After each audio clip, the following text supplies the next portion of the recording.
একজন বুজুর্গ ব্যক্তি হাঁটতে হাঁটতে ক্লান্ত হয়ে গিয়েছেন। এমন তো অবস্থায় তার পানির পিপাসা লেগে গেল। কি লেগে গেল? পানির পিপাসা লেগে গেল। বিশাল জঙ্গলের মধ্যে প্রবেশ করছেন, পথ পাচ্ছেন না। হাঁটতে হাঁটতে তিনি ক্লান্ত হয়ে গিয়েছেন। হঠাৎ করে দেখতে পেলেন সামনের দিকে একটা পুরাতন কূপ দেখতে পেলেন। সেই কূপের নিকট চলে গেলেন। কূপের কাছে গিয়ে তিনি কূপের মধ্যে পানি দেখতে পেলেন, কিন্তু কূপ থেকে পানি তুলবেন কিভাবে সেটা নিয়ে তিনি চিন্তিত হয়ে পড়লেন।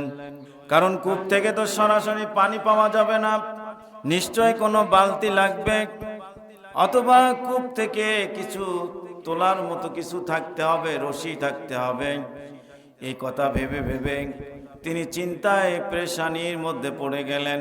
কূপ থেকে একটু দূরে দাঁড়িয়ে চিন্তা করতেছিলেন কি করা যায়, কিভাবে কূপ থেকে পানি তুলে আমি পিপাসা মিটাবো। হঠাৎ করে দেখতে পেলেন জঙ্গলের ভিতর থেকে একদল হরিণ সেখানে চলে আসলো। হরিণের দল চলে আসলো কূপের নিকট। এরপর হরিণের দলেরা আসমানের দিকে মুখ করলেন, আবার মাথাটা নিচু করলেন, আবার আসমানের দিকে মুখ তুললেন, আবার নিচু করলেন। কিছুক্ষণ পর হরিণের দলেরা আবার মাথাটা আসমানের দিকে করলেন, আবার নিচু করে ফেললেন। এরপর কূপের পানি হরিণের মুখের কাছে চলে আসলো। তারা পরম তৃপ্তি সহকারে পানি পান করে সেখান থেকে বিদায় নিয়ে চলে গেলেন। বলেন সুবহানাল্লাহ।